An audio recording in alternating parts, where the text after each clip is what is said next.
Hello, welcome to this video discussion about the United States of America and Syria. So the title is, why is the USA still in Syria? The answer is, well, I don't know. When Donald Trump was running for president starting in 2015, he said one of his goals was to get the United States Army out of these deployments all around the world. He was denouncing imperialism and militarism and adventurism. But it hasn't really panned out since he's become president. He keeps saying he's working on it. He wants to get the troops out. But what happened yesterday? An incident, shootout between U.S. and Syrian forces in northeastern Syria. One person killed on the Syrian side. They say no Americans injured. So we got the U.S. Army and other branches occupying parts of Syria. Why? The United States has no right to be in Syria, right? I mean, the United States and Syria are not at war. But under the Obama and Clinton administration, starting in 2011, the U.S. inserted itself into Syria illegally because Syria never invited the U.S. in. And so we've had American troops over there almost 10 years now, maybe longer secretly.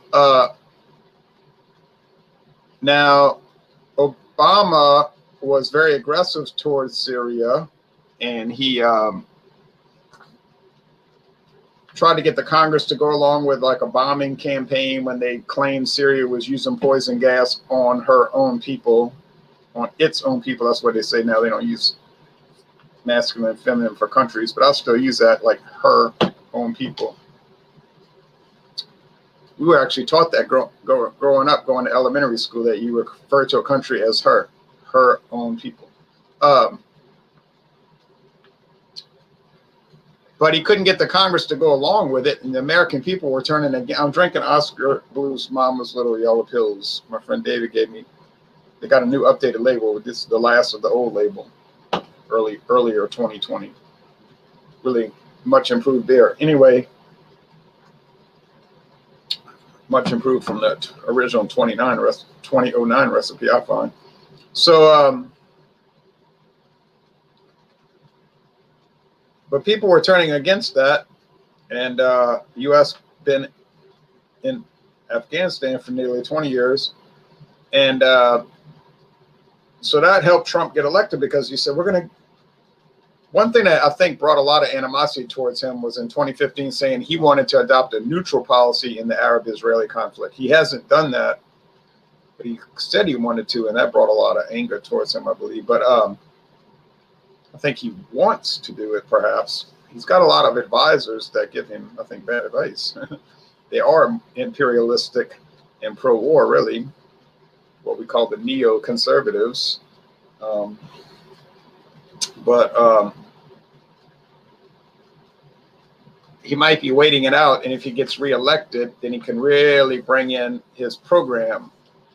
That's my feeling. I could be totally wrong. My feeling is, if he gets reelected, then he could really bring in his program, which is disengagement from the foreign conflicts, neutrality in the Arab-Israeli conflict, and trying to make friends with Russia instead of having this ongoing Cold War.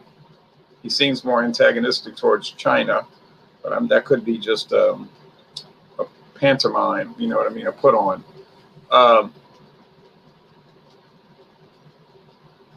But Syria, now today in Syria, a Russian major general, was killed in a roadside bombing. But when Obama was very aggressive towards Syria, remember, Russia sent in the Marines and the Navy, now their Air Force, to rescue Syria from these attacks. So I thought the Russian Federation did a great job rescuing Syria, and not letting them fall to the Western, I guess you call them the imperialists, the Western democracies, as they like to call themselves. And now you might be saying, well, if Kamala Harris and Joe Biden come into office, which means Kamala Harris, since Joe Biden probably won't make it too long, he's not very healthy, doesn't seem to be, that that'll change. But you would have to assume that they would be very aggressive towards Syria, Russia, China, because if they followed the Obama and Clinton policy and Joe Biden policy, of course, as a vice president, you're more of a hanger-on. You don't really do much. But that was a very aggressive policy. Remember, the United States was on the warmonger path under Obama, with attacks on Libya, attack in Syria,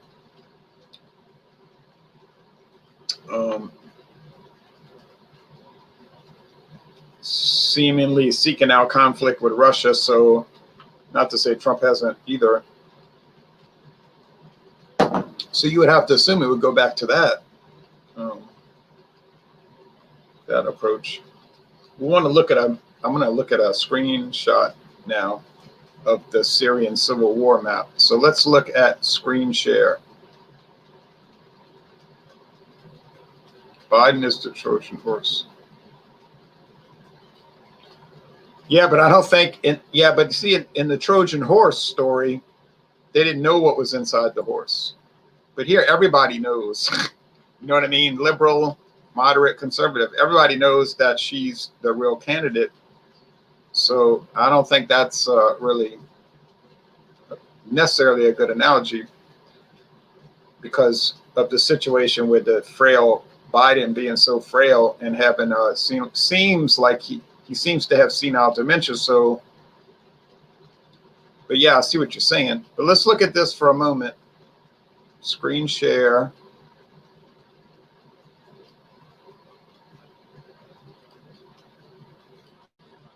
Then we'll go with this. So let's dial it back. So we got the map of Syria. There's Lebanon right there. I'm showing the cursor pointing. Lebanon was invented by the Allies after World War I. Broken off of Syria. First, it was included with Syria, the French mandate of Syria, League of Nations mandate. But then it was broken off as its own territory. So you had France taking over Syria and Lebanon from the Turkish Empire, the Ottoman Empire. The British taking over Iraq here as a British mandate. They already had Kuwait as a protectorate. Transjordan here, another British mandated area to rule under the League of Nations, and Palestine here. Now, I hear a lot of neoconservative evangelical Christians saying Palestine was never a country. And on the radio shows, I'm like, what are you talking about? Palestine was a country. It wasn't an independent country, but it was a League of Nations mandate, which was a proto-country. They were proposed to be independent countries at some point. Palestine was British mandate. And then here's Egypt. That was a British protectorate from 1914 officially. It was a British protectorate up until 1922. But in reality, from 1869, when they built the Suez Canal, it was a protectorate, although nominally, still officially part of the Ottoman Empire, and then a British protectorate, and broken off from the Ottoman Empire 1914 to 1922. But in reality, the British troops were occupying parts of Egypt until 1956. So really almost 100 years. All right. So there's Syria. Now the red, let's go close up on it. And there's Turkey above it. Turkey, who used to own all that. Cyprus here was a British territory, colony, actually, a British colony from the, 1878, protectorate at first, but 1878 until 1960. And there are two British territories in Cyprus still today, here and here. You see that? Well, they got those red lines. Let's look. British sovereign base areas, no, here and here. Two of them. That doesn't they're not leased. In other words, these are not bases that they have under lease from Cyprus. These are sovereign base areas. In other words, they're owned by Great Britain. They're part of the British Empire. What's left of it, they belong to Great Britain. That's the only way they would let Cyprus go free in 1960. They had to agree to keep these two, let them keep these two bases, which was smart on the British imperialistic mindset because they could have choke points, Navy and Air Force assets. So you're close to the Suez Canal here. If you need to strike there, you can strike Syria, Lebanon, Israel, Turkey, and you control the Eastern Mediterranean Sea. So they knew what they were doing. Now, Russia, on the other hand, has a Navy base in Tartus, their only overseas Navy base. So that's important right there. So you got the Russian Navy base there, naval base, and the British naval base right there across the Mediterranean. So they're at odds with each other. So now, the sad part we all know. Oh, yes. Go back to this. So now, here's the situation in 2020. The red is the liberated parts of Syria. So red is all, now purple is Israeli occupied Syria since 1967, 53 years ago.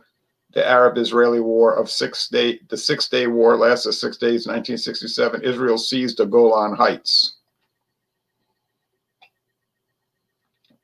They claim it's part of Israel. Syria says, no, you stole it. Well, that's for them to work out. United Nations says they stole it. No countries really recognize that. But anyway, that's another story.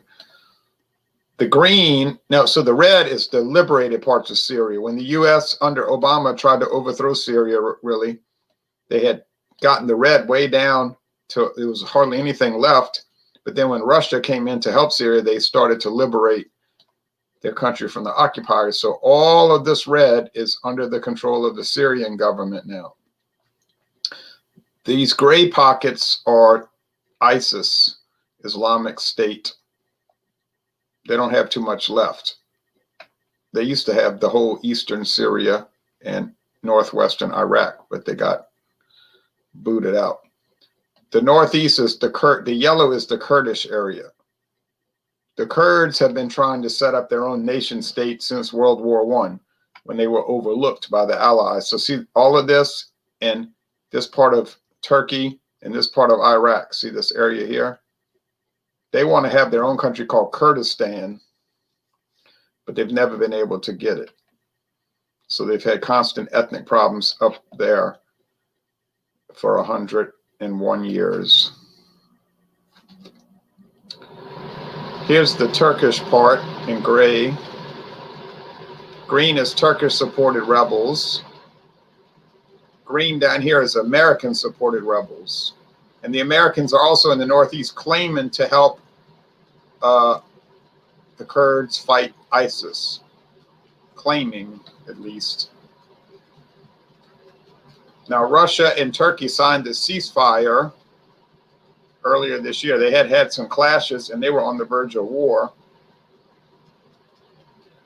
But of course, Turkey didn't want to deal with that because they knew they would certainly be defeated. And they didn't know if the US and the NATO allies would actually help them because they're off on their own adventure in Syria. It's not like Turkey's being attacked in her homeland, you see. There's Aleppo, which Gary Johnson, the libertarian candidate for president 4 years ago, didn't know what Aleppo was. He said, what is Aleppo?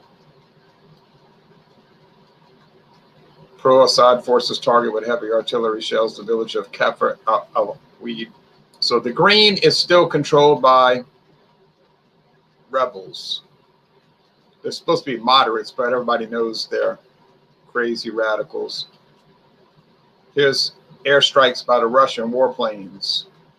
See these?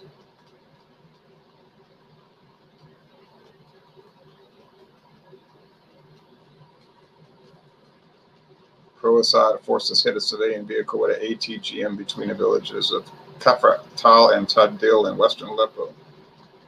NLF and was able to counter an infiltration attempt by pro-Assad forces on the Arat al-Nassan axis north of Idlib and killed and wounded a group of their members. U.S. drones intensively scanning North Idlib countryside those days, means these days. Such UAVs carried out multiple strikes past months firing the Ninja missile R9X.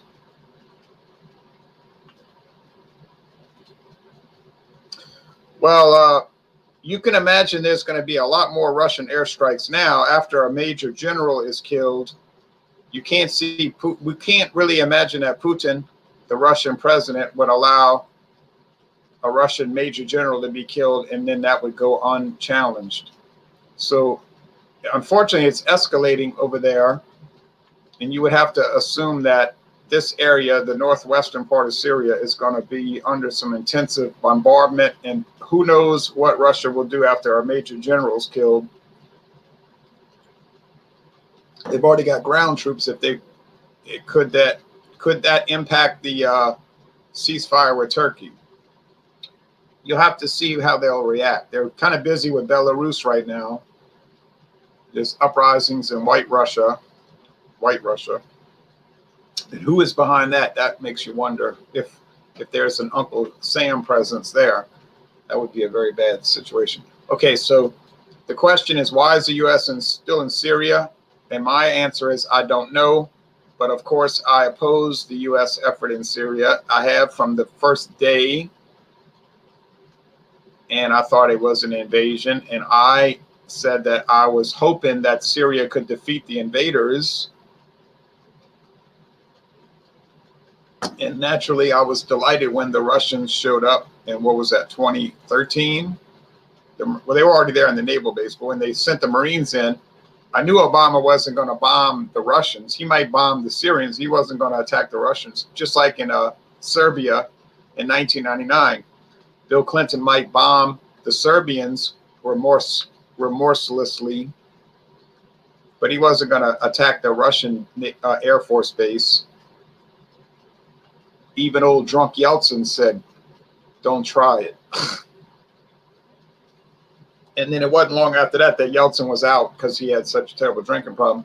And then when Putin took over Russia in 1999, he told Clinton, definitely don't try it. And Clinton definitely did not try it. Well, he had his own problems at that time. Remember, he got in trouble with his extramarital affair with I've thought for a number of years now, was this woman an Israeli spy? You know what I mean? Would have been a smart move on Israel's part. They knew his weaknesses, so they probably could have sent her in as an agent. Let's stop the screen share. All right. So anyway, that's the situation in Syria. What's going to happen next? We don't know. But Trump said he's going to try to get the troops out. I don't know what's so hard about that. He said, we're pulling all the troops out of Syria. Oh, yeah? Well, looks like they're still there, so I don't know what he's talking about. I have very evenly criticized Clinton, of course, Bush. Well, you know, I've always criticized Bush. Clinton, Bush, Obama. And I gave them a hard time, and I said very bad things about them, justifiably. But then Trump, I will criticize him too if he deserves it. I don't play these partisan games with these characters.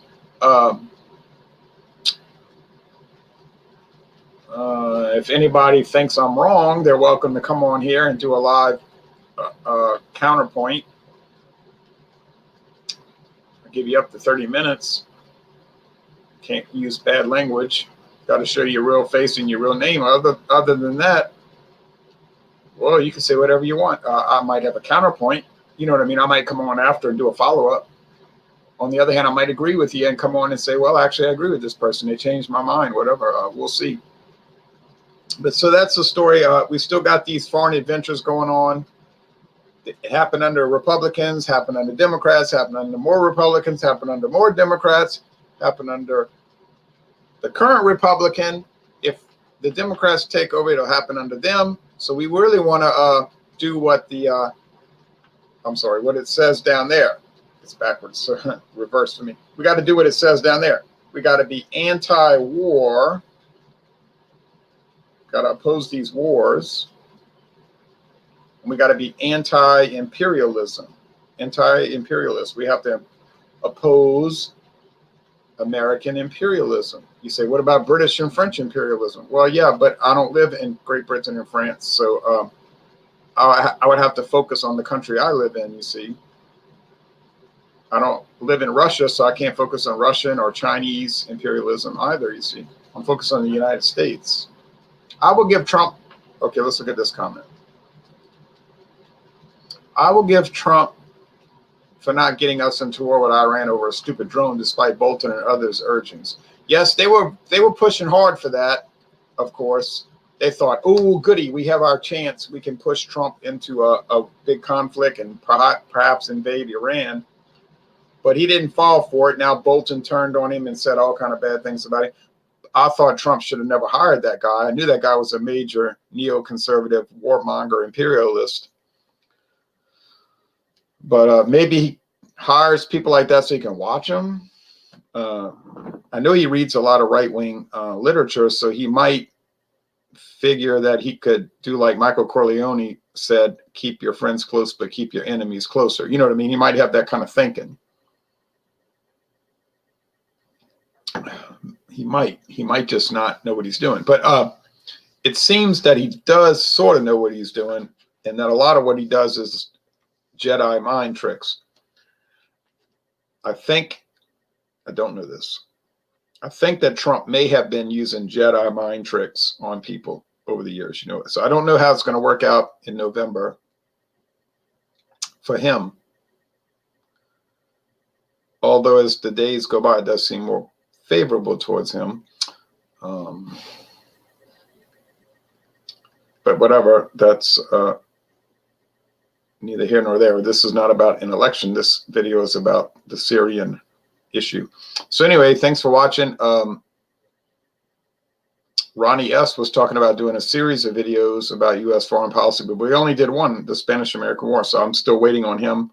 He wanted to do the Boxer Rebellion and the Filipino War and World War I, World War II, you know, so on. So we'll see what happens. If not, we'll just forget about it. But anyway,